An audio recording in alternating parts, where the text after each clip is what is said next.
Hola a todos y bienvenidos a un nuevo episodio de La Hora de los Por qué, ese espacio donde conversamos con expertos sobre temas políticos, temas sociales, temas culturales, temas históricos, siempre con la idea de aterrizar en temas que nos ayuden a entender el mundo una pregunta a la vez. El día de hoy tengo un invitado súper especial porque yo no sé ustedes, pero yo cada vez que veo que juega la Trío o lo veo a Daniel Pintado, lo veo a Chito Vera o lo veo a Carapaz, tiendo a ilusionarme un poquito. Y el episodio de hoy tiene como objetivo entender si tenemos razón en ilusionarnos, si es un tema a largo plazo o si es un tema netamente del momento. Y para eso, por supuesto, que tengo el gusto de tener en este episodio el día de hoy a Diego Arcos, un periodista muy reconocido en el Ecuador. Quizás es el único tuitero que yo conozco de todo el Ecuador que puede estar despierto a las 4 de la mañana comentando sobre el chico que acaba de debutar en la segunda división de béisbol en República Dominicana. Así que obviamente tenía que tenerlo en este espacio y nada, Diego, bienvenido al espacio y mil gracias por tomarte el tiempo.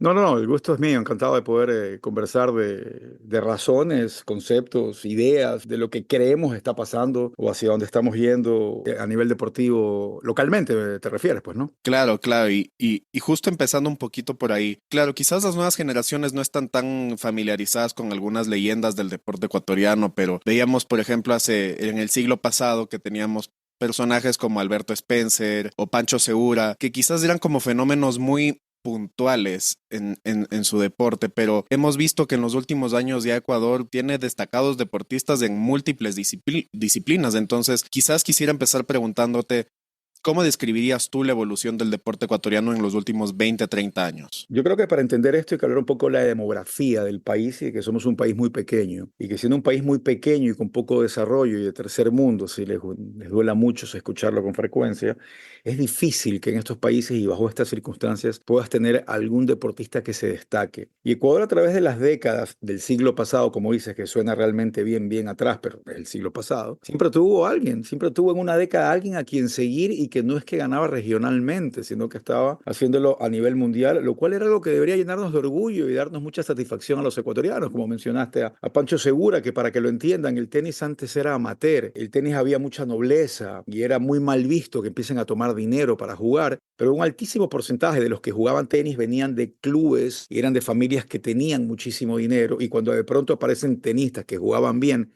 que no tenían las facilidades de otros tenistas, dijeron hasta cuándo, y empezaron a romper este círculo del tenis aficionado y crearon el tenis profesional. Y uno de esos fue Pancho Segura, con Pancho González, con una serie de tenistas. Es una historia maravillosa. Y formaron el Tour profesional, lo que hoy se conoce como el ATP. Uno de sus pioneros fue Pancho Segura. Y en esos años de recorrido es que Pancho dos veces es el mejor del mundo del circuito profesional, para que la gente lo entienda, porque muchas veces no saben cómo es lo de Pancho Segura. Sí, Alberto Spencer en los 60 estaba rompiendo en Peñarol, que era el mejor equipo del mundo, y era el mejor jugador de Peñarol, que era el mejor equipo del mundo. Después aparece la generación de tenistas de Gómez y Casa, Viver, por ahí aparecían uno que otro futbolista, pero era muy difícil. En los 90 teníamos dos futbolistas afuera, que era Guinaga en Necaxa y Olger Quiñones en Vasco da Gama. Yo acabo de terminar un reportaje de que el 2024 es el año con la mayor cantidad de futbolistas en el extranjero de equipos de primera categoría, 91. 91 en ligas de América, Asia, Europa. Es increíble. Las facilidades son distintas, el mundo cambió y viajan mucho más hoy, definitivamente. Y si nos vamos a Juegos Olímpicos, antes ibas a ver el desfile de Ecuador. Ya terminó Ecuador y de pronto empiezas a ganar diplomas, empiezas a ganar, empiezas a tener medallas. Bueno, ¿qué pasó? ¿Qué pasó? Pasó que definitivamente hubo quienes comprendieron cómo es esto, que te va a tomar tiempo, necesitas tener tiempo, paciencia y conocimiento y dinero. Entonces, sabes que para sacar un atleta nos va a tomar 10 años, vamos a necesitar tanto dinero y vamos a tener que también tener paciencia, porque puede que incluso no gane, porque lo que vamos a empezar a hacer nosotros lo están haciendo 50 países hace 50 años también ya. Y lo hacen incluso también como propaganda política, porque en los países comunistas le daban tanto a sus deportistas porque ayudaba a la moral de la nación. Entonces tenían que invertir muchísimo dinero en ellos para ganar, y una vez que ganen, la nación esté contenta y no se desvía a pensar en lo que ocurría en otras cosas o lo que veían que pasaba en el mundo, y ellos tenían ese orgullo en la antigua Polonia, en Cuba, en Checoslovaquia, en las Coreas, en Unión Soviética, por mencionarte estos países donde era tan importante que estos deportistas ganen para la moral de la nación. En Ecuador había deportistas, salía uno que otro, tal vez no al nivel internacional, pero no podían competir ni prepararse. tú escuchabas que para ir a una competencia en Bogotá o en Panamá tenían que hacer una rifa, lo cual tampoco tiene nada de malo porque aquí tienden a dramatizar que un deportista esté buscando fondos cuando no tiene nada de malo. Pero apareció el plan de alto rendimiento, que para mí fue determinante. Entonces empezó a seleccionar a los deportistas. Este de aquí tiene condiciones. ¿Cuánto te gastas al año? ¿Qué quisieras hacer todo el año? Yo tengo un torneo en Hungría, hay un campamento con los mejores del mundo en Johannesburgo y en octubre en Dallas va a haber esta competencia. ¿Cuánto cuesta todo eso? Tanto, entrenador, toma. Entonces hay varias categorías, ¿no? Y empezaron a darle la preparación para que estés a la altura de con quién vas a competir. O sea, les enseñaron a competir, ahora tienen que aprender a ganar. Y en el camino vas a empezar a ganar. Colombia tiene el plan de alto rendimiento 15 años antes de nosotros. Argentina va a Juegos Olímpicos y gana medallas desde los 50. Entonces, fíjate la ventaja que nos llevaban. Además de que son países con poblaciones más grandes, ¿no? Como Brasil y Argentina. Pero de pronto poder competir a la par con ellos y darte cuenta que hay una buena selección de talento, más el plan de alto rendimiento, es algo bueno y que hay que aplaudir. Lo que pasa es que políticamente a la gente a veces no le gusta. Porque ¿quién lo hizo? Ah, no, no, tú eres político. A mí no importa un carajo quién lo hizo. Ujú. A mí lo que me importa es que esté bien por el deporte o por los artistas, porque esto también se ve reflejado en los artistas. Llegó una ley de fomento tributario, que pasa que llenarla es como un formulario de la NASA. Pero si tú te metes a la ley de fomento tributario y tienes una gran empresa, puedes bajar el 50% de tu impuesto a la renta por respaldar al deporte. Entonces son cosas que sí se han hecho bien dentro de este mar gigante del Ecuador en el cual tendemos a ver todo lo que está mal, que no es irreal. No estoy tratando de ser lírico ni nada, pero también es lícito descubrir que hay cosas que han tenido buenos resultados. Y en el deporte lo estás viendo de una manera radical, viviendo, creo yo, la generación más importante de ciclistas, pesistas, luchadores de MMA, deportes que son olímpicos o que no son olímpicos, gente que se levanta temprano para ver una etapa de un Giro de Italia que antes no lo veías, a pesar de que creo que el país todavía es muy ignorante a nivel deportivo. Tenemos que estar como periodistas en una constante búsqueda de todos estos deportistas élite que están en universidades en Estados Unidos, jugando en ligas inferiores en Europa, que están tratando de llegar a manejar competencias de Fórmula 1 y cosas así. Y esa es la labor nuestra como prensa o como comunicadores, de descubrirlos, transmitir sus historias para que digan que además de Carapaz, que además de Pintado, de Morejón, de Glenda, de Neisy, de Nicole Caicedo, tienes algunos que están ahí abajo y los cuales hay que ponerles el ojo. Entonces, hasta para nosotros es mejor porque tenemos más trabajo, a pesar de que yo me Claro. considero periodista, pero cubro mucho periodismo deportivo, hago mucho periodismo deportivo. La selección de fútbol jugando bien, no fue un buen año para los clubes, pero la evolución básicamente es porque hubo una lenta, porque yo creo que el deporte no está manejándose todavía como cultura corporativa y eso le hace un daño terrible. Las federaciones siguen haciendo la rifa, buscando esto. Para mí los presidentes de federación deben ganar sueldo y manejarse como cultura deportiva el deporte. Pero sí ha habido un cambio importante en cuanto al plan de alto rendimiento que tuvo que ser también remodelado, ¿ah? Porque al comienzo le entregaban el dinero al deportista y uno que se compró un carro de último modelo cuando el dinero era para su competencia. Claro. A pesar de que el plan de alto rendimiento también te ofrece estipendio personal. O sea, es muy bien diseñado. Entonces, todo eso ahí para mí, Emilio, creo que es una generación que empezó a tomar el deporte ya como profesión. Hay muchos managers de muy buena calidad que representan a los deportistas y realmente buscan las negociaciones con la empresa privada como tiene que ser, muy profesional y seria. Entonces, todo eso es parte de esto, que ya no es tan empírico como era antes y asimismo muchos deportistas que quieren seguir tratando y tratando, y uno nunca le voy a decir que sigan tratando, hay un momento en que se dan cuenta más claramente si están para esto o no. ¿Y tú en qué momento, claro, hablamos del plan de alto rendimiento, pero en qué momento tú dices, ok, podemos decir que este quizás es el primer resultado del plan de alto rendimiento? Lo pondrías quizás, no sé si en términos, o sea, futbolísticos, no sé si Liga de Quito o eso es un tema más privado. No, yo creo que el primer resultado evidente fueron los Juegos Panamericanos de Lima 2019. En los Juegos Panamericanos de Lima 2019, a pesar de que tú ya veías otros deportistas que llegaban a competir, que llegaban a una competencia de élite y se fajaban, y a veces ganas y pierdes, ¿ah? Pero ya no estás en otro piso, ya estás en esa élite. Entonces tú te das cuenta que ya competían de igual a igual. Yo ya venía viendo a la Tigra hace algún tiempo de lo que podía hacer. Tú decías, esta luchadora es de verdad, ojo con ella. Pero en los Juegos Panamericanos, porque si te fijas, cada vez que hay Juegos Panamericanos o Juegos Olímpicos, Ecuador mejora su participación. Claro. Entonces, la primera gran prueba para el deporte ecuatoriano son los Panamericanos. ¿Cómo estoy a nivel de continente? Y en los de Lima fue increíble. Lo que hizo Ecuador en Lima 2019 fue fantástico en cuanto a la obtención de medallas, en los deportes que ganó medallas. se dio el lujo de no enviar a algunos deportistas de élite porque le tocaba la tigra. Estaba muy joven, pero ya podía participar, pero estaba en un campamento, creo que por China. Y eso fue una gran demostración de que estabas corriendo contra estadounidenses en atletismo, peleando contra cubanos en lucha, que estabas en pesas con colombianos y que estabas igual, que son élite mundial, también jamaiquinos que corren ahí en atletismo y en unas instalaciones como la de Perú, que Perú va a ser sede de todos los mundiales de aquí al 2030, acuérdate de mí, Ya. porque tienen unas instalaciones. Entonces, yo creo que esa fue la primera, creo, ¿no? Y de ahí vino pues la consagración en Japón, donde se empezó a ganar diplomas, donde se empezó a tener, donde ya estabas atento a la participación de tal o cual persona, porque sabías que podía ganar medalla. Y si tú tuvieras que decir, a ver, porque hay muchos países que, claro, tú mencionas desde hace décadas vienen implementando esta visión de los planes de alto rendimiento, pero vemos otros países que todavía no lo hacen. ¿A quién se le puede atribuir como, digamos, este cambio de visión respecto al deporte o fue un esfuerzo colectivo impulsado Hay desde tres los países que están deportistas? trabajando muy bien: Ecuador, República Dominicana y El Salvador. Son tres naciones que tú cuando los ves dices, aquí hay algo distinto.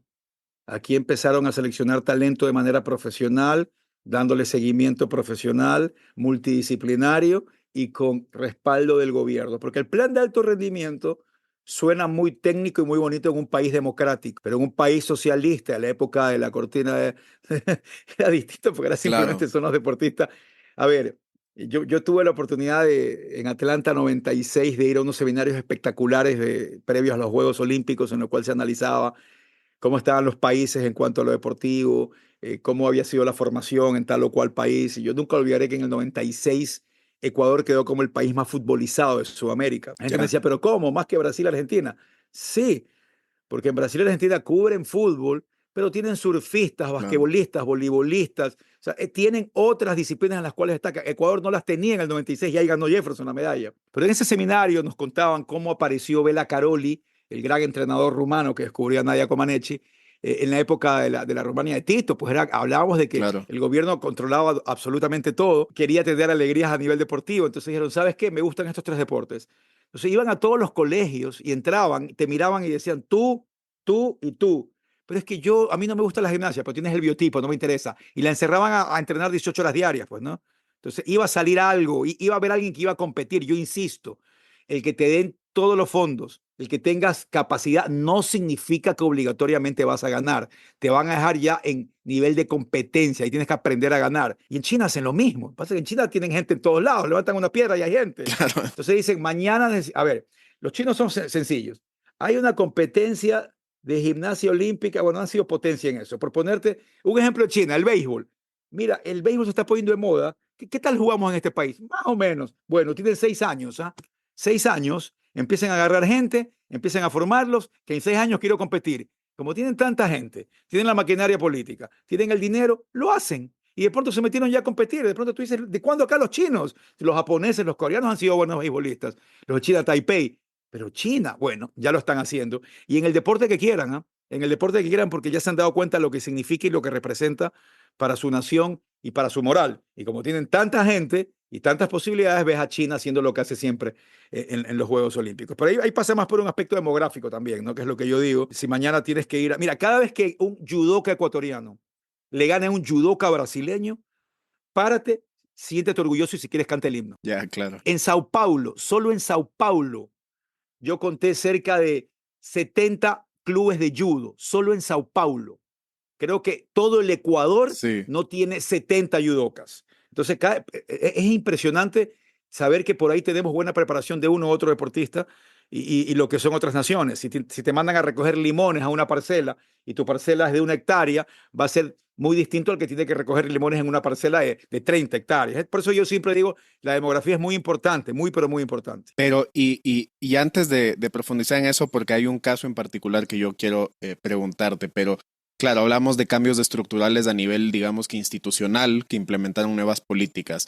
Pero, ¿qué cambios viste tú, por ejemplo, en el deportista? O sea, en su cultura deportiva, porque podemos hablar de que lo que tú decías, o sea, uno puede hacer muchos esfuerzos desde arriba, pero es posible que no consigas nada tampoco. ¿Qué cambios hubo en la mentalidad del deportista ecuatoriano? El deportista que logró las medallas y los objetivos es el que está preparado mentalmente, el que realmente lo quería, el que se lo creía. Y sí, ha habido casos de muchos talentos que no estuvieron preparados mentalmente. Que en paz y con fuerza descanse. Alex Quiñones fue uno de ellos. Alex Quiñones tenía un talento tremendo. Corrió, ganó, todo se retiró. Volvió, corrió, ganó, se retiró. Volvió. Y volvía y seguía estando a la élite, es decir, después de un año sin competir porque se distraía por algunas cosas, por poner tal en que tal vez mentalmente no estuvo enfocado esos 6 años, sino que uno decidió retirarse, porque también hay que trabajar, cuando no has recibido nada y pronto empiezas a recibir, hay que decirle al atleta, oye, ya estás, porque estás tan acostumbrado a toda tu vida estar pidiéndote y lamentándote, que eso se vuelve como un método, un modo de vida para ti. Así es. Y cuando de pronto lo tienes, entras en una dimensión que no la comprendes. Y eso le pasó a muchos atletas. Ahora, ¿de qué me quejo? Yo nací en un país que somos quejadores profesionales. Ahora, ¿de qué me quejo? No, ya no tienes de qué quejarte. Adicionalmente, te conseguí que 2 empresas te auspicien. Entonces, a veces, aunque no lo creas, eso los afectaba. Porque los sacaban de esa zona de confort incómodo en el que estaban Claro. a ponerlos en otra que decían, ahora de qué me quejo. Y eso le afectó a algunos atletas. Por eso la parte mental es tan importante para que realmente sepan, ya estás bien, vamos para adelante. Mimi Barona, gran amiga mía, surfista de élite ecuatoriana, la única hasta ahora que ha participado en Juegos Olímpicos en surf, medalla de plata en Lima 2019 y acaba de ganar el circuito alas latinoamericano. Una veterana del surf, lo digo por la cantidad de años que tiene, pero yo me acuerdo porque yo soy un arqueólogo digital de archivos. Ujú. Entonces tengo muchas entrevistas de ella en 14, 15, 16, 17, 18, 19, 20 años, que solo se quejaba porque no le daban respaldo y de pronto ahora tiene todo y me da un gusto tremendo y ella lo reconoce así. Y ella ha ayudado a generaciones que vienen abajo de ella a explicarles que tengan paciencia de cómo se consiguen los sponsors, de realmente respetar y hacer que la marca, el sponsor que ha creído en ella, se vuelva visible. O sea, todo eso ahí es muy importante y muy interesante y también les dan cursos constantemente para esto, ¿no? Y es un fenómeno interesante eso de que te saquen de tu zona de queja de un día para otro, porque algunos deportistas les toma un tiempo cambiar eso. Uno también se da cuenta desde, o sea, la inmediación, ¿no? Porque yo, por ejemplo, siempre he dicho que Jaime Iván Caviedes, o sea, para mí tenía el potencial de ser uno de los mejores a nivel mundial, Claro. pero quizás no tenía esa madurez emocional o esa madurez, esa disciplina Y que, como el fútbol es más visible y hay muchos claro, más jugadores, vas a escuchar como Jaime Iván 30 casos de esos. Y no de Jaime Iván que llegó, del que no llegó. O sea, a mí me encanta conversar con futbolistas que me dicen, cuando estabas en juvenil tú eras el mejor. No, el juvenil era este de acá. ¿Y qué pasó? No estuvo preparado, vivió en un entorno malo, desafortunadamente su familia. Sí, hay que saber reconocerlos, hacer trabajo en eso. Pasa, pasa. Por ejemplo, mira, yo te digo la tigra, Lucía Yepes. Aquí en el Ecuador, durante mucho tiempo yo he combatido que nos las creamos, ¿no? De que no nos sintamos orgullosos de ser mediocres. Yo doy una charla que no puedo dar el nombre aquí porque es muy fuerte, ya me la han vetado en algunos lados, de cuál es el mayor orgullo del ecuatoriano. Valer. ya, Te digo, ¿por qué el ecuatoriano se siente orgulloso de valer? Tiene que sentirse orgulloso de que puede. Cuando tú hablas con la tigra solo piensa que es la número uno del mundo, que le va a ganar a quien esté por delante. Esa intimidación que te da que un sea japonés, que sea estadounidense. O sea, esa mentalidad es lo que a mí me gusta ver en muchos deportistas. Y tal vez muchos la tienen, pero tienen momentos depresivos también, porque no sabes qué les ha pasado en su crecimiento. Pero hablando justo de este tema, ¿qué piensas tú acerca de nuestro grito del fútbol, de la selección, del famoso sí se puede? Porque yo a título personal es como que también ya pienso que ya pasó, o sea, ya pudimos, salgamos de esa mentalidad, ahora pasemos a la siguiente fase. Ya no somos la selección que clasificó de milagro al mundial, estamos jugando a niveles muy buenos. Es parte de la cultura deportiva de nuestro país, conformista. Para empezar, que no es ni ecuatoriano, es copiado, pero bueno, en su momento fue valioso y era importante.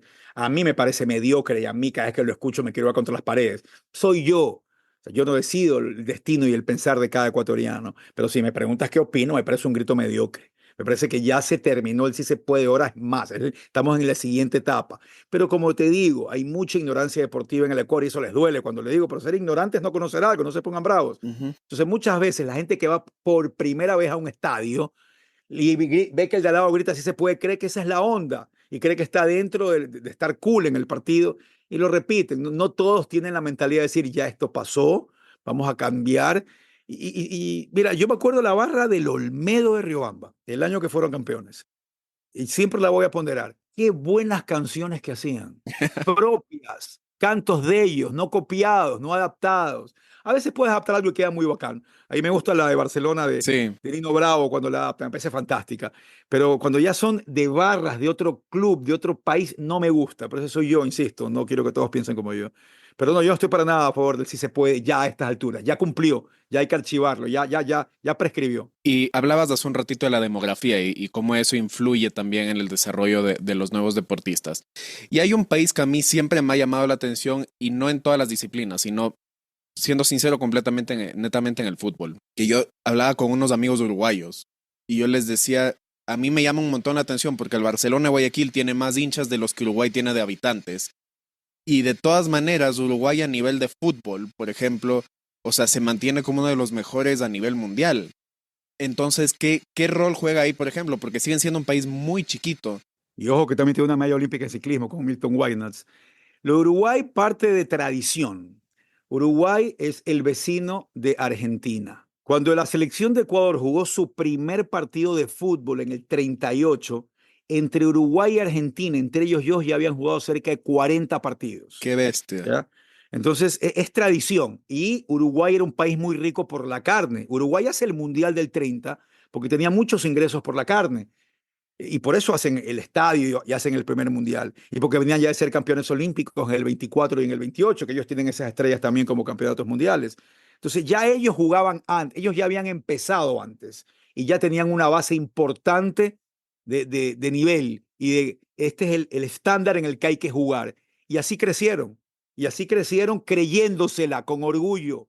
Entonces Uruguay viene de una tradición tremenda, de muchos años ya de creérsela, de que alguien lo logró y dijeron, este es el estándar. Ecuador es un país pequeño, pero los marchistas siguen estando ahí, porque ya uno lo logró, entonces creó un estándar y dices, a ese nivel hay que marchar, porque si no, no sirve. Y por eso mantenemos afortunadamente todavía un nivel de marcha. No le pasó eso a Perú en boli. En boli, Perú en los 80 llegó Mambo Park, un entrenador coreano, y cambió la mentalidad de las mujeres voleibolistas, ganaron medalla de plata. Estaban ganándole 2 sets a Rusia y perdieron 3 consecutivos porque era Wow. el oro, pero se fue Mambo Park, se cayó un poco la estructura y no han logrado mantener ese nivel mundial. Dominicana se metió a la élite del voleibol mundial, lo que te decía, Ujú. empezaron a saber cómo competir, pero son estándares, son alguien que siembra bien una semilla y depende hace cuánto tiempo lo hicieron y yo también me voy a sorprender y admirar a Uruguay porque la han logrado mantener, porque son orgullosos, porque se la creen y porque han logrado mantener ese nivel que viene desde los 20, por si acaso, jugando fútbol. Y ojo que somos unos basquetbolistas también, ya tuvieron un basquetbolista en la NBA, Esteban Batista. Y profundizando un poquito en esto que decías de la idiosincrasia también. Por lo menos, bueno, vemos que en otras disciplinas sí hay como confianza en los entrenadores ecuatorianos, pero por lo menos en el fútbol vemos que aún no, y siempre terminamos recayendo en entrenadores extranjeros para potenciar nuestro fútbol. ¿Tú crees que pasa por un tema justamente de que los ecuatorianos no nos la creemos o realmente los extranjeros tienen más capacidades para venir a entrenar a la selección? De todo eso influye, todo eso para mí interviene en, eso, en ese detalle. Creo que el directivo ecuatoriano sí tiene mucha, no me gusta generalizar, pero sí hay mucha mentalidad de que no, el de acá es mejor porque es argentino y es brasileño y vive de otro entorno. El ecuatoriano ya empezó a demostrarlo, había técnicos ecuatorianos legendarios desde Ernesto Guerra, Carlos Sevilla hasta Yaunica Morales, que por lo menos ahora son los que siguen dando vueltas y por ahí aparece uno y te emocionas, ¿no? Como fue Joe Armas, pero no logró consolidarse. Yo creo que hay una muy buena generación de técnicos ecuatorianos. Ese mismo técnico ecuatoriano ha preferido quedarse en formativas, ganando un sueldo estable y que no lo van a sacar después de 3 partidos a querer aspirar a llegar a primera porque sabe lo inestable que es. Entonces creo que el técnico ecuatoriano está más en formativas hoy y le da miedo y desconfianza dar el paso a dirigir un equipo de primera o consagrarse como un técnico de primera por esa misma inestabilidad que existe. Ojo, para el técnico ecuatoriano y también para el extranjero, a quienes lo pueden aguantar un poco más, pero también es una profesión tremendamente inestable. Y están ahí, si me preguntas a mí cuál ha sido el nivel histórico del técnico ecuatoriano de fútbol, podría ser mejor, pero están ahí. Creo que yo siempre digo, estamos viviendo una generación increíble al fin de periodistas deportivos formados académicamente. Antes era todo muy empírico en el periodismo deportivo. Ujú. No, me sé de todos los mundiales y sé cómo manejar la grabadora. Eres periodista deportivo. No, que tengo aquí una grabadora para ir a cubrir los entrenamientos y tengo una enciclopedia del fútbol ecuatoriano. A la cancha eres periodista deportivo. Ya no, ahora ya hay una academia de por medio y eso me da un gusto y estamos viendo los resultados ya. Igual con los técnicos. Los técnicos ecuatorianos antes eran un poco más exjugador, tenía capacidad, pero ahora ya hay más ciencia en esto y estamos viendo una generación importante de técnicos ecuatorianos que se están graduando y que ojalá los veamos en el ruedo próximamente obteniendo resultados por un asunto de orgullo, ¿no? Claro, claro. Y ahora, justo hablando un poquito del periodismo deportivo, tú mencionas que ahora hay generaciones que ya son más profesionales en este tema, pero tú has cubierto N cantidad de eventos y has estado en este medio ya durante mucho tiempo. Entonces, Más de 30 ya. claro, digamos que en la noche, cuando te das la vuelta y recuerdas todos esos años de experiencia que tienes, ¿cuál es una anécdota tuya o una historia que siempre se te queda grabada con alguna leyenda del deporte ecuatoriano? Hay muchas. Yo hasta hice un corto del tema. A mí me quitaron la cámara en la carrera de Jefferson Pérez. O sea, cuando tú dices no tengo cámara hoy es inadmisible, ¿no? Porque hoy con esto puedes hacer absolutamente todo. Claro, Pero antes la prensa era tan poderosa porque tenía una cámara y eran pocos los que tenían la posibilidad de llegar a grabarte y luego emitirlo. Hoy no, hoy eso cambió y hoy todos tenemos la capacidad de grabarte y poder emitirlo y ahí vendrá la cantidad de gente que te vea, pero ya sabes que quedaste grabado. Antes llegaba la cámara a un evento y había un respeto sublime. Hoy ya ni nos invitan porque ellos mismos se graban y lo envían. La agenda cambió radicalmente. Entonces, antes, el no tengo cámara se escuchaba con mucha frecuencia. Esa es una frase que hoy ya en los medios no existe. Entonces, oye, necesito que vayas a cubrir, es que no tengo cámara, se le llevó noticias o se le llevó espectáculo, porque los canales tenían 2 o 3 cámaras. Eran cámaras que en ese entonces profesionales costaban cerca de $18,000. Era wow. un carro. A eso súmale que la máquina, la isla para editar el material que traías costaba cerca de $10,000. Porque yo me quise comprar una cuando tenía 27, 28 años, tuve un sueño de hacerme una isla de edición en mi casa y el presupuesto que hice fue de $12,000. Hoy en el teléfono editas, para que tengas una idea. Entonces, en Atlanta 96 hicimos la programación para ir a cubrir. Yo trabajé en esos juegos para las cadenas internacionales que transmitían para Latinoamérica, pero quería ver qué pasaba con Ecuador. Y me habían dicho que tenga ojo. Yo no sabía, no va a ser el saberlo todo. Gente que cubría marcha todo el año me dijo, ojo con Jefferson Pérez, que está destinado a ganar plata. Plata, Jefferson. Ahí me puse recién en el 96, yo con 25 años, a averiguar quién era. Y me acuerdo que hice un contacto vía telefónica, lo cual hoy todavía se suele hacer, pero ya todo el mundo dice, ¿por qué no lo hacemos como estamos haciéndolo tú y yo? Vía telefónica contesté en la que dije, atención, los expertos hablan de un ecuatoriano posible medallista de plata, Jefferson Pérez. Plata. En esos Juegos Olímpicos empezaron a jugar fútbol los profesionales por primera vez. O sea, en Brasil jugó Cafú, Ronaldo, creo Ya. que Rivaldo, no me acuerdo. Entonces se generó una atención especial por los Juegos Olímpicos, por el fútbol. Y Rodolfo Piñeiros, que en paz descanse y con fuerza, mi querido Rodolfo, dijo, yo me voy también a cubrir el fútbol a los Juegos Olímpicos. Y el fútbol era en Orlando, no era en Atlanta, era a 6 horas en carro de Atlanta. Y el día de la competencia Jefferson jugaba Brasil fútbol. Y Rodolfo me quitó la cámara. Porque dijo, ah, la marcha es horrible, ¿a quién le interesa? Y se fue a cubrir el fútbol, que decía que le interesaba. Tal vez al final del día en rating tuvo más éxito, que es lo que manda hoy día, ¿no? Pero yo recuerdo, Jefferson entraba al Coliseo, al Estadio Olímpico marchando. Y yo me acuerdo que llegué tarde al estadio y a lo que nos sentamos, a los 3 minutos entró Jefferson al estadio.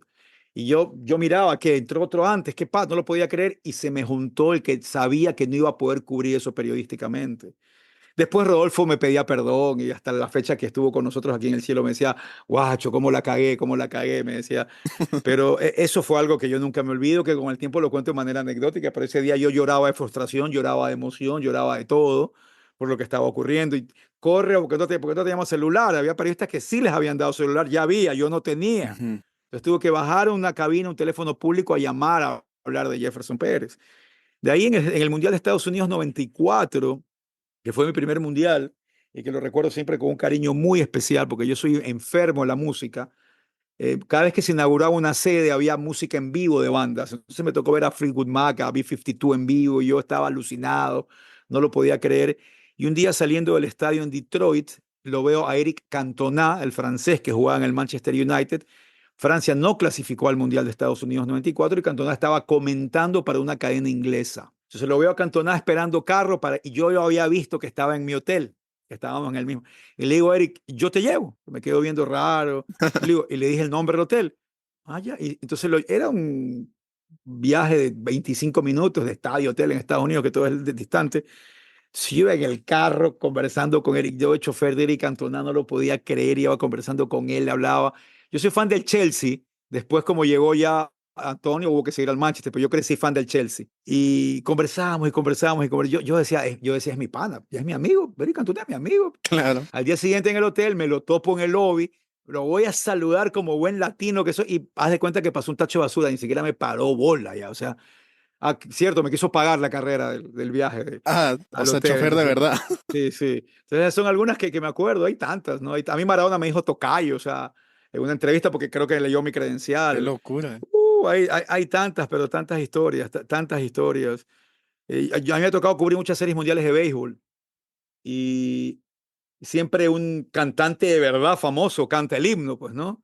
Entonces me acuerdo haber subido un ascensor para bajar a ver algo y me topo en el ascensor con Billy Joel, que iba a cantar el himno en Nueva York, y yo trataba de mantener mi compostura porque todos en el ascensor ni le paraban bola, pero yo decía, yo no, o sea, no, no, sí lo voy a escribir, creo que se deben escribir porque se me olvidan y a veces las apunto, otras veces no las apunto, o alguien me las recuerda, y la verdad es que han sido, le pasa a todos cuando hacemos un viaje, nos van a pasar estos momentos tan agradables que pueden resultar historias simpáticas para otros. Tú sabes que hay uno de los momentos que por lo menos de aquí en la casa nos acordamos y nos matamos de la risa cuando en el mundial, creo que era de El Rusia. Sí, alemán, el alemán. no hay entrevista, no hay momento, no hay persona que converse conmigo que no me recuerde eso. Es impresionante. Esa es la nueva era de la comunicación, porque la era de la viralización. Mira, yo estaba dando una charla en la Casa Grande una vez después del Mundial de Rusia. Era la gente que había hablado del punto de vista de marketing, del punto de vista de turismo, del punto de vista deportivo, y había unas 200 personas en el auditorio. Y alguien me preguntó lo del alemán. Y cuando yo dije, les voy a contar cómo fue, de las 200, 195 prendieron el celular y empezaron a grabar. Fue impresionante, Claro. impresionante. Ese fui yo, estaba por salir en vivo y este alemán me jodía y me jodía y ya había perdido un par de enlaces en vivo porque por tecnología en los mundiales los micrófonos inalámbricos, si no has pagado frecuencia, se desactivan. Entonces tuve que sacar la línea, conectar línea, y es diferente, todo por Bluetooth. No había tanto Bluetooth en Rusia, mira cómo evoluciona el mundo. Entonces me interrumpía, me interrumpía, me interrumpía, me interrumpía. Y yo le dije lo que le dije, pero eso no salió al aire, ¿ah? Eso lo subí yo por fregar. Mucha gente, todavía me encuentro con mucha gente y siempre tengo que hacer la aclaración, eso no pasó en vivo. Eso estaba grabado porque yo estaba grabando el ambiente, porque no teníamos derechos de mundial. Lo que hacíamos era grabar todos los entornos y lo enviábamos como color y eso es lo que yo estaba grabando para enviar. Ya había por internet, antes tenías que hacerlo por satélite. Entonces eso no salió en vivo y después mi productora, Verónica Guevara, me dice, súbelo, súbelo, súbelo. Lo subimos y yo entré a ver México-Alemania y apagué el teléfono. Y a lo que salgo lo prendo y me di cuenta que el mundo había cambiado para mí para toda la vida. Y me llamó TC a decir que baje el video porque estaba el cubo de TC.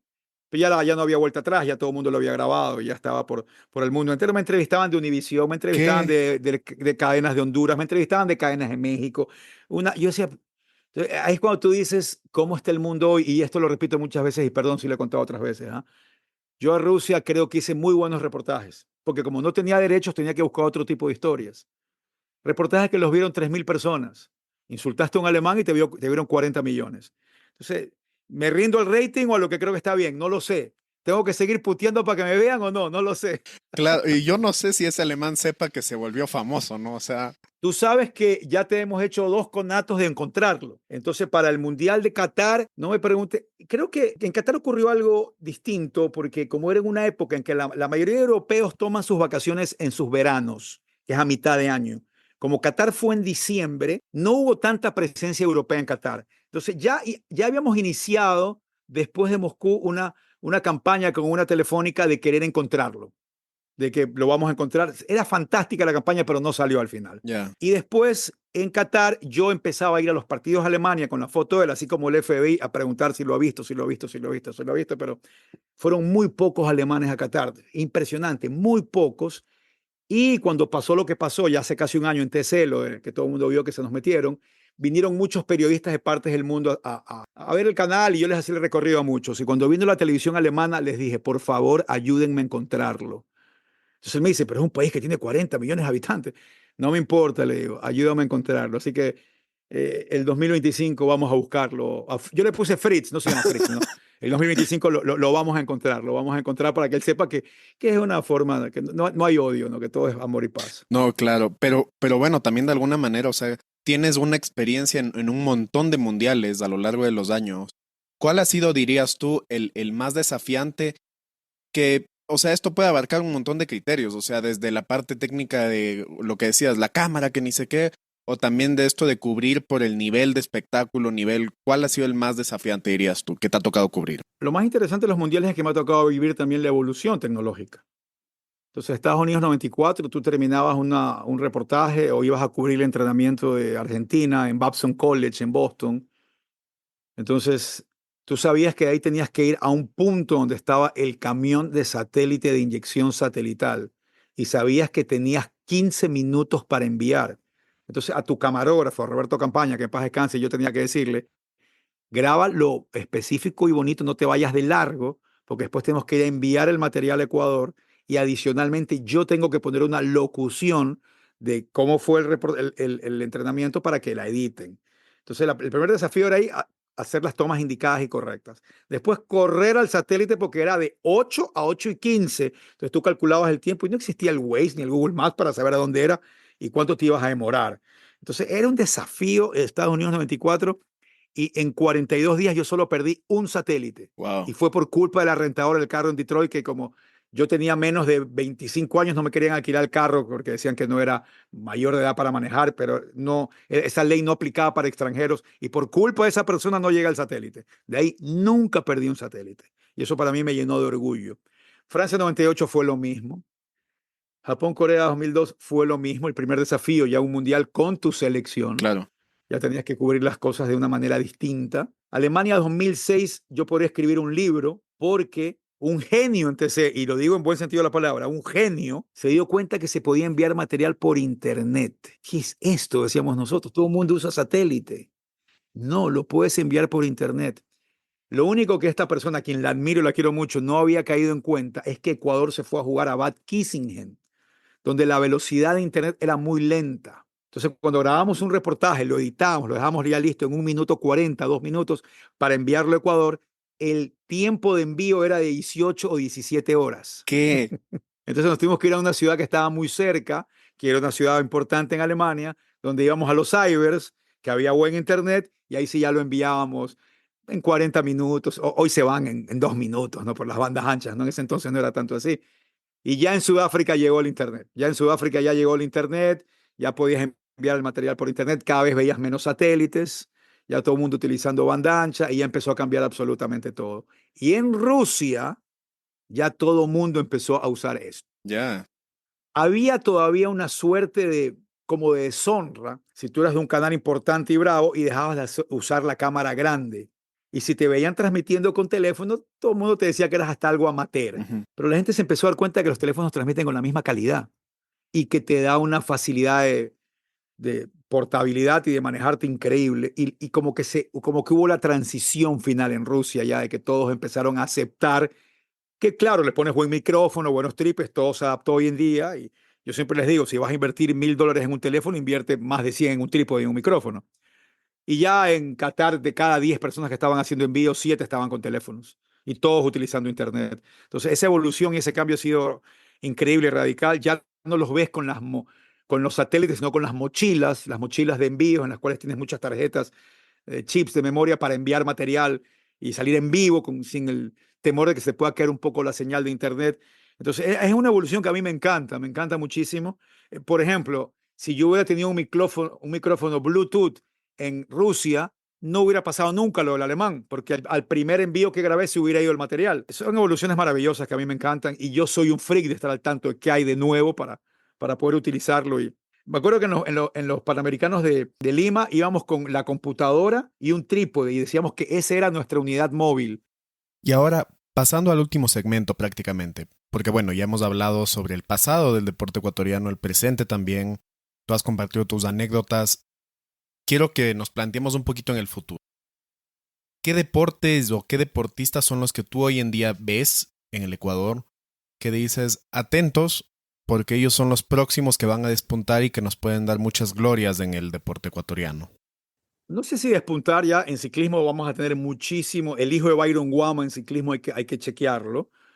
En MMA, yo creo que Michael Morales puede llegar a ser el número uno del mundo. Tiene para.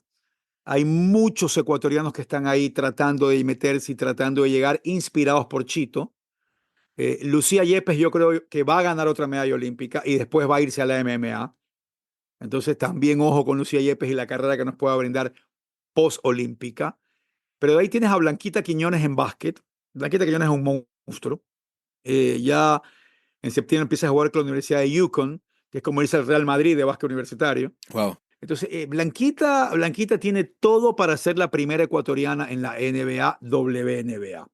Kevin Pazmiño está abriendo caminos para que otros puedan llegar a jugar a División 1 básquet en Estados Unidos. Y Kevin Pazmiño entró como un walk-on, es decir, fue a ofrecerse, no lo buscaron, pero tiene todo el talento. Y este 2025 tengo que hacer una gira buscando a todos estos deportistas ecuatorianos. Está Junior Cordero en Fort Lauderdale o en Boca Ratón, vive él, que yo creo de no lesionarse puede ser el primer ecuatoriano en jugar béisbol en las grandes ligas, Ya. porque tiene un talento monstruoso. Así que ojo con ellos, que son algunos nombres que doy, y hay muchos futbolistas que son hijos de la migración. Entonces, uno los empieza a conocer porque te llaman a decir, y ahí te pones a investigar más y descubres, hay un arquero que juega en Miami, que creo que ha sido designado el mejor juvenil de todo Estados Unidos jugando con los pies como arquero. Ya. Tienes que empezar a seguirlos y darte cuenta. Maxi Sáenz es un surfista que puede llegar extraordinario. Montañita es un ejemplo. Tú ves el Mundial de Surf al que clasifica Ecuador y la gente dice, Ecuador en el Mundial de Surf, no sabes lo que hicieron para clasificar. Entonces tú ves que la delegación ecuatoriana de 6 surfistas, 5 son de Montañita. 5 Ya. de un pueblo de este tamaño. Entonces eso es admirable. Es como en el partido Croacia-Ecuador en Japón 2002. Yo estaba sentado viendo el partido y al lado mío había un periodista de Sport Illustrated. Entonces él me dice, he tenido unos días maravillosos en Japón, he cubierto esto, me tocó hoy estar acá, se sentó al lado mío y me dice, ¿qué tiene este equipo de Ecuador que puede dar una historia interesante? 7 son del Chota, le dije, de un lugar de este tamaño. ¿Qué? Bueno, fast forward rápido, 3 meses después el tipo estaba conmigo en el Chota haciendo un reportaje. Qué locura. Pero, o sea, claro, entonces te das cuenta que son lugares, volvemos a la demografía, Ujú. ¿no? O sea, Montañita está en un mundial de surf, fajándose con Brasil, Estados Unidos y Hawái, peleando entre ellos, y Ecuador, digamos, y 5 son de Montañita de los 6.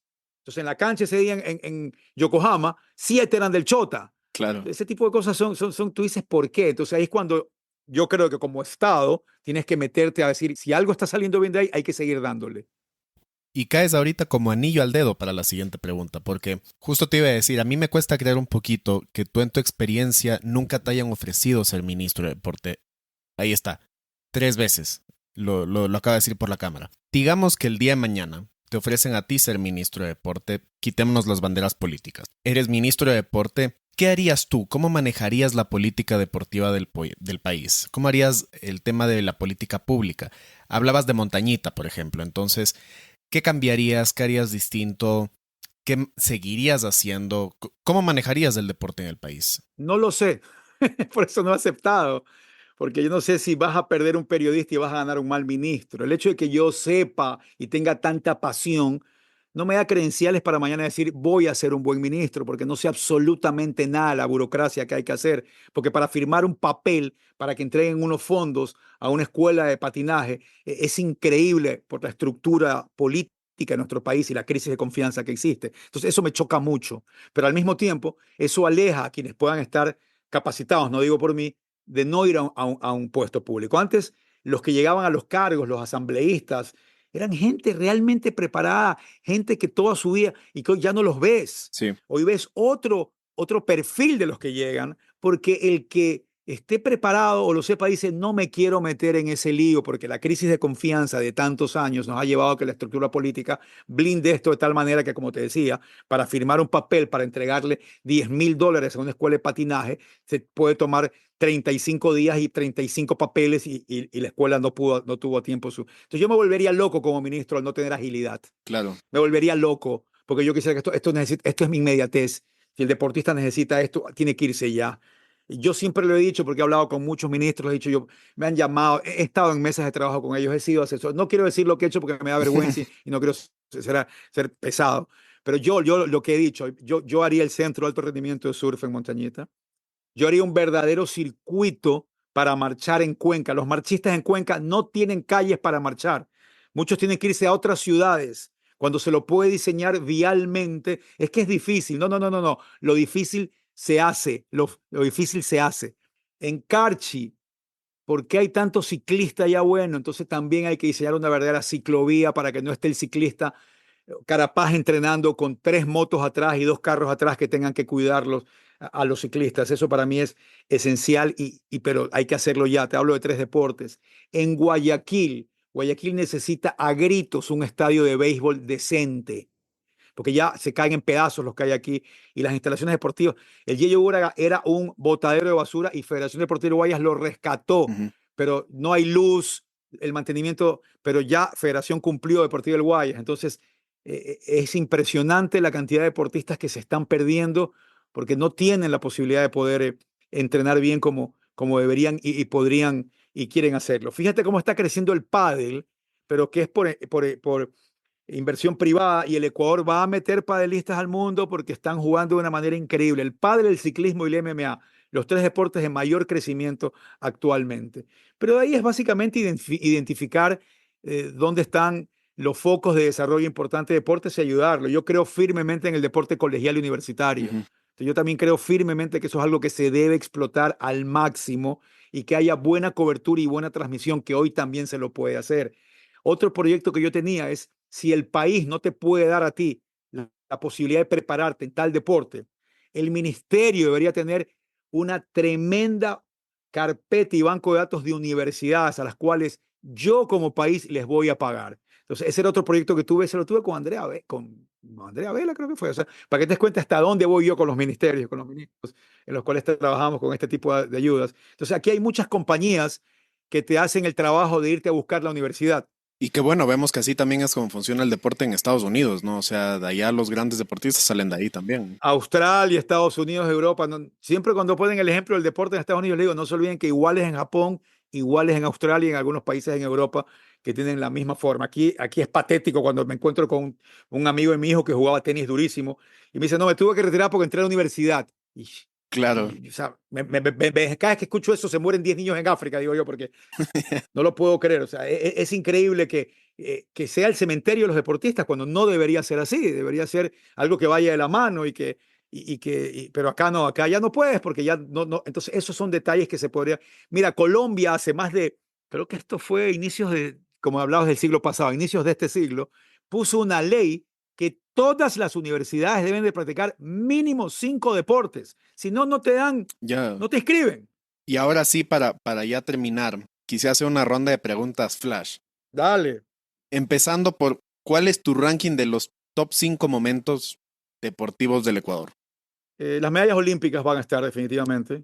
Está el título de Liga de Quito de la Copa Libertadores. Está Andrés Gómez ganando Roland Garros. Está Richard Carapaz ganando el Giro de Italia, que son para mí momentos definitivamente. Medallas olímpicas, Richard, Andrés, Liga de Quito. Y Ecuador en la segunda fase del Mundial. Por más de que sea solo una segunda fase, aquel partido con Inglaterra y cómo clasificó Ecuador en Alemania. Ser ecuatoriano se puso de moda en Alemania esos días. No exagero, no exagero. El ecuatoriano era un Elvis Presley en Alemania Ya. durante esos días por el fútbol de Ecuador y por la campaña que se hizo de turismo de Ecuador. ¿Te acuerdas que se entregaban sombreros de paja toquilla? Claro. Salió Beckenbauer con su sombrerito, que hubo la Casa Ecuador en Bad Kissing, donde había flores, banano, camarón ecuatoriano, chocolate. Entonces hizo un gran trabajo Ecuador. Un estadio que nunca olvidarás. Wembley. Wembley tiene magia, Wembley tiene algo que te hace sentir distinto cuando caminas. Te pones a ver este lugar que es una catedral dedicada a partidos importantes y no a cualquier persona o a cualquier partido. Yo vi una final de FA Cup ahí y durante todo el partido a veces no podía ver a los jugadores, sino que seguía pensando en el Mundial del 66 y en algunos partidos históricos de Inglaterra y me iba a caminar por los pasillos. Mira que la misma sensación para mala sentí en el Estadio Nacional de Santiago, Ya. cuando caminaba por los pasillos a propósito, donde yo sabía que habían tenido detenido a muchísimas Claro. personas ahí y lo sentía para mal. En Wembley era para bien, en Wembley era solo honor, historia y aspectos memorables que se apoderaron de mí de una manera que el camarógrafo que estaba conmigo me decía, ¿qué te pasa? Yo le digo, no lo sé, es el efecto Wembley, le decía. Y en ese sentido, ¿cuál ha sido el gol más emocionante que hayas visto o que hayas gritado por el otro lado? El gol más emocionante que yo estoy en vivo y todo el mundo va a estar de acuerdo conmigo es el de Agustín Delgado en Perú. O sea, el de Agustín Delgado en Perú, Nos vamos al mundial. sí, yo estaba en esa cabina con Pocho. Yo siempre le pregunto a todo el mundo, es el gol que los ecuatorianos, o sea, gana siempre en encuestas. El gol que los ecuatorianos han gritado más fue ese. Pues, o sea, fue increíble por las circunstancias, por el momento del primer mundial. La gente estaba apretando por el 1-1 y de pronto llegó el 2-1. Pocho que le pone ese detalle maravilloso de gritar nos vamos al mundial. Entonces yo creo que ese gol, yo también me uno a todos los ecuatorianos en el gol que más he gritado estando en un estadio, a pesar de que como periodista soy súper prudente, ¿no? Y Claro. entonces lo gritas en corto, pero yo no estaba narrando el partido, yo estaba haciendo borde campo y ya me había subido a la cabina porque los últimos minutos me mandaron a la cabina para salir en vivo. Entonces, ese de ahí, sin lugar a dudas, es el gol que... El gol de Ecuador en Qatar fue especial contra Qatar porque yo toda la vida dije, yo quiero venir a un mundial con mis hijos. Siempre he venido trabajando. Ujú. Y para el mundial de Qatar, una de mis hijas era voluntaria de la FIFA Ya, y se sentó al lado mío en ese partido. Entonces, las emociones estaban, claro. era demasiado también. Entonces fue, y yo me fui a ver ese partido al público, no me fui a la sala de prensa. Entonces fue muy especial también esos partidos. El gol de Liga en Maracaná, el gol de Bolaños, el 1-0 contra Fluminense, Ujú. yo estaba muy escéptico ese día. Sí, sí. Yo decía, no, va a ser muy difícil para Liga, va a ser muy difícil, decía yo, va a ser muy difícil.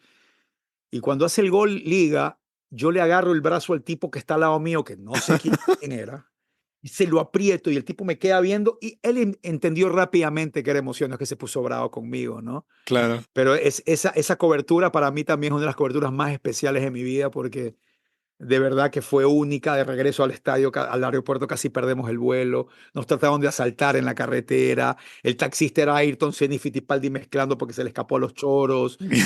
No, fue una locura. Lo de Liga fue tan emocionante. Abrazarte con tantos hinchas sinceros sin saber quiénes son. Tú sabes que justo eso que mencionas de cuando le agarraste el brazo a este tipo, yo tuve la suerte de ir al Mundial de Brasil con mi papá y me acuerdo que en el estadio, en el partido de Suiza contra Suiza, que para mí es uno de los momentos más depresivos que he tenido Totalmente, totalmente. en mi vida, metemos el 1-0 porque empezamos ganando ese partido y es lo que tú dices, nos dimos la vuelta y nos abrazamos con unos ecuatorianos que en la vida he vuelto a ver, no sé quiénes son, Por no sé cómo eso se la llaman. FIFA se dio cuenta que tiene el mejor producto del mundo. Eso que tú sentiste, lo quiere sentir el mundo entero cuando hay un Claro. mundial. ¿Y cuánto cuesta? Págalo, págalo, porque yo quiero entrar al estadio, quiero ver a mi país. O sea, te vendieron ese efecto emoción por medio del deporte como nadie antes te lo pudo Sí, haber vendido. Y por eso el fútbol se le fue encima a los otros deportes. O sea, tú ves gente que, mi mamá, mi hijito, no me quiero morir sin ir a un mundial, ya me dijo para el oh, próximo. ya, Entonces, ¿qué crees? ¿Qué misión crees que me puso? Tengo que llevarla claro, como sea. Exacto. Entonces, tú lo sentiste, ¿no? claro, totalmente. ¿Fue o no uno de los mejores momentos de tu vida? 100% cantando el himno, o sea, se me salían Efecto. las lágrimas. FIFA creó el mejor producto del Sí, sí, mundo. sí. Y Sí. justo hablando de otros deportes, ¿cuál es tu deporte favorito? Puede o no ser el fútbol, pero para ver fuera del trabajo. A ver, a mí me gusta ver en vivo, yo soy muy temático con esto, ver en vivo en el estadio tenis. O sea, estuve en el US Open hace poco y la verdad que yo fui beisbolista, o sea, yo jugué béisbol a nivel alto. Yo creo que lo que yo más sé técnicamente es de béisbol. O sea, yo puedo estar en una cancha y darme cuenta que está moviendo el brazo de tal manera y por eso está fallando. Ya con el tiempo te puedes dar cuenta de algunas cosas del fútbol, del básquet, pero no lo que yo sé de béisbol porque yo lo jugué y sigo tratando de ayudar, ¿no? Pero a mí el que más me gusta ver en vivo es el tenis y el surf. El fútbol, si el partido es malo, me paro y me voy. Ya me abombo y no aguanto. El béisbol igual. El básquet es espectacular verlo en un buen puesto. Porque si te mandan a un palomar, no es lo mismo que estar abajo. ¿Qué pasa en todos los deportes, no verdad? Ujú. Pero yo soy un freak del deporte. O sea, yo cuando digo esto aquí no estoy tratando de ser Sí, sí. demagógico o político. A mí me encanta todo. O sea, yo voy a Juegos Olímpicos y estoy viendo arquería con la misma pasión que estoy viendo el judo, con que estoy viendo después el esgrima. Pero yo soy un enfermo, yo soy un enfermo. Yo no puedo estar trabajando si no hay de fondo algún partido de algo. Ya. Así sea, ya, así no hay algo, lo pongo uno antiguo. O sea, yo digo, yo llamo el efecto de la ventana abierta. El televisor tiene que estar prendido como que es una ventana abierta. Porque tiene que haber. Y en este estudio que trabajamos algunas personas, Yo entro y decir, uy, ¿y por qué no hay nada ponme una pelea de box, ponme algo, lo que Claro. sea, ponme los mejores momentos olímpicos de Beijing, lo que sea. Entonces, yo sí, yo disfruto mucho de eso, pero no sé por qué me gusta mucho el tenis, verlo en vivo. ¿Será porque lo transmití mucho de joven y me gustó mucho? Bueno, a mí del tenis lo que siempre me ha llamado la atención es que son muy respetuosos, ¿no? O sea, mientras la pelota está en juego, todo el mundo está en silencio escuchando. No solo eso, los mismos tenistas, cuando hay una jugada que la pelota es evidente que estuvo fuera, hay mucho honor en que el tenista acepte que la pelota estuvo fuera. Y había un tenista, bueno, ya se retiró, Gastón Etlis, un argentino, que siempre su padre iba con él, y su padre, el típico padre presionador que gritaba, insultaba y quería que el hijo gane. Y en un punto decisivo, el otro tenista mete un golpe ganador a la cancha de Etlis y la pelota fue muy polémica, pero la pelota entró. Entonces el otro tenista y el juez le dicen, Etlis, dinos tú qué fue. Y el papá empieza a gritar de las tribunas, dile que está fuera, decirle que está fuera. Entonces Etlis, presionado por el padre, dice, salió. Y era un punto decisivo en el partido. Y la pelota era buena. Pues bueno, el circuito de tenis mundial lo sancionaron moralmente a Etlis, porque los tenistas en los torneos ni siquiera boleaban o calentaban con él, Ya. porque estaban al tanto de que el tipo había cometido una deshonra Ujú. y la forma de castigarlo no fue ni económica, simplemente cuando tú llegas a los torneos necesitas calentar y volver con alguien. No volvieron con él como en 6 Qué meses, bestia. porque él no había sido honesto, presionado por el padre, ya pues, después ofreció disculpas y lo comprendieron, pero 6 meses ni bolearon con él porque había fallado a la rectitud y la honorabilidad. Pero nada más honorable que el rugby.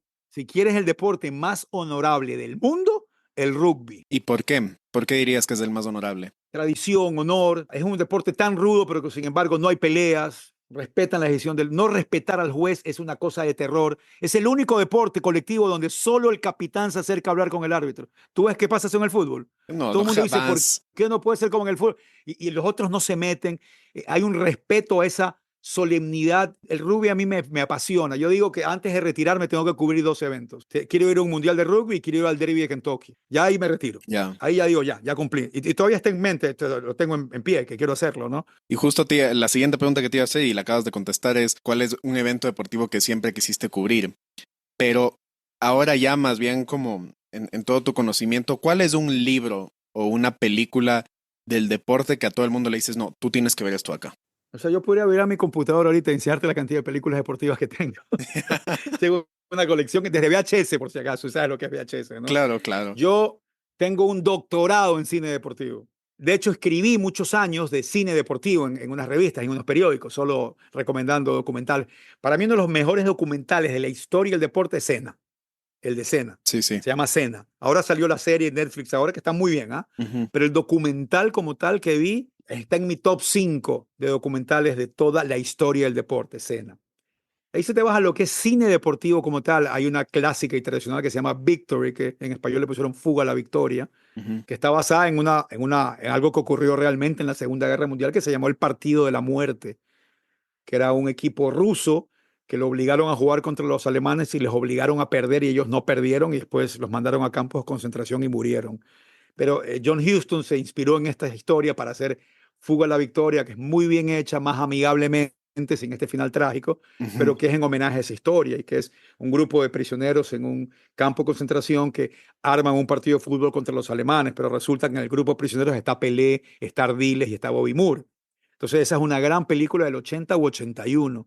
Por ejemplo, la historia de Rudy Rediker, que es este jugador de fútbol americano de la Universidad de Notre Dame, es inspiradora y creo que hay que verla también para comprender que no, porque muchos dicen, si él pudo, yo pudo, excelente, trata, lucha, hazlo con responsabilidad, pero si es que no se te da tranquilo, que muchos trataron y se quedaron en el camino, pero lo importante es cómo lo trataste. Entonces, Rudy tiene muchos elementos emotivos, digo yo, ¿no? Emotivos e importantes. De ahí si quieres hablar de cine mezclado con deportes, Carros de Fuego es una obra de arte. Hay un dato curioso porque poca gente sabe que los de Carros de Fuego, Carrozas de Fuego, Chariot of Fire, los protagonistas de esa película compitieron contra los primeros deportistas olímpicos de la historia, Wow, porque Ecuador va a sus primeros Juegos Olímpicos en París 24 y compiten contra ellos. qué locura.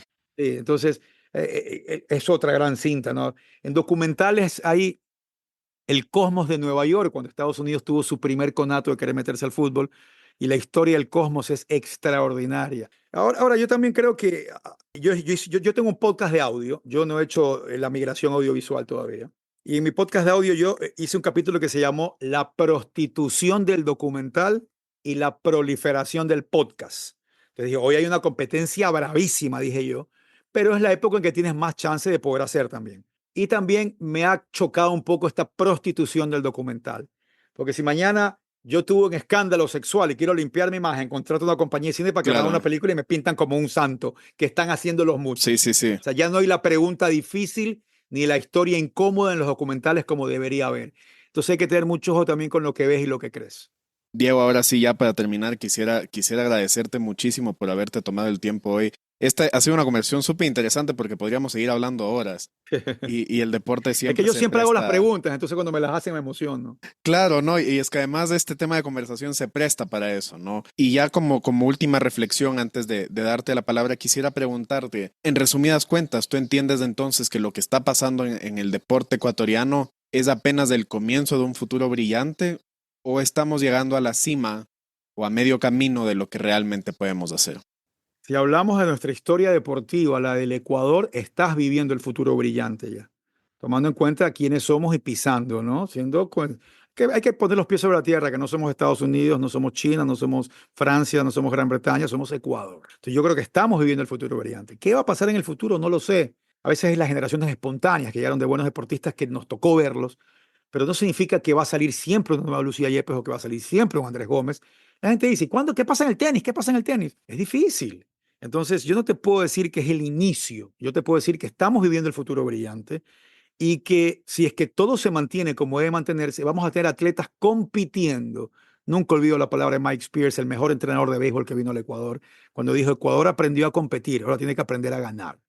Entonces, Ecuador ya aprendió a competir y está en el proceso de aprender a ganar y de mantener y de que muchas veces cuando haya crisis económicas en este país, que es muy común, digan, quítale el dinero al deporte, desaparece el Ministerio de Deportes, no es prioridad, para otras naciones sí lo es por el aspecto moral que hablábamos, político y social. Ujú. Entonces, depende mucho de todo eso de ahí, depende mucho de todo eso de ahí, de cómo se mantengan las federaciones. Hay federaciones que están desapareciendo y que están destruidas porque siguen dependiendo de lo que les da el gobierno, que les da $50,000 al año y se sientan ahí y dicen no hay plata y no hacen autogestión. Tienen que manejarse con cultura corporativa. Va a pasarle al fútbol a muchos clubes que también se confiaron con los derechos de televisión y se quedaron ahí votados. Entonces, depende de muchas cosas. Así como hay buenos empresarios en el Ecuador que han logrado sacar adelante sus empresas, ojalá los haya en el deporte. Yo le digo a todo el mundo, no entiendo cómo el mundo entero se mata para comprar clubes deportivos porque son minas de oro, pero aquí en el Ecuador no. Es patético, es vergonzoso que vayas a un partido de fútbol de Barcelona y se te haga difícil comprar una camisa oficial. Por la piratería que le hace mucho año también, ¿no? Pero debería tener, en los países del primer mundo, si tú vas a un partido de fútbol, tú vas a una feria, a una kermés que de fondo tiene un partido de fútbol, porque tienes el merchandising, la comida, todo eso hoy debemos evolucionar tanto.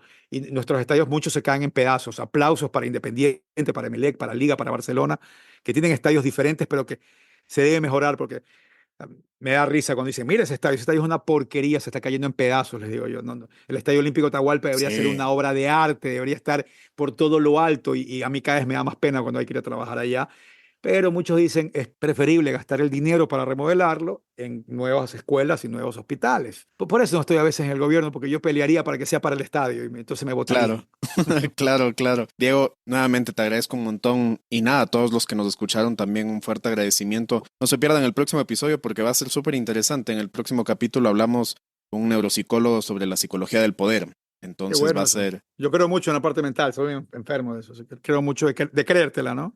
es que es eso, ¿no? O sea, finalmente termina siendo eso, el poder de la mente. Como para terminar, justo el otro día conversaba, teníamos de un episodio que hablábamos con un sobreviviente del cáncer y él nos hablaba de la importancia de la fuerza mental.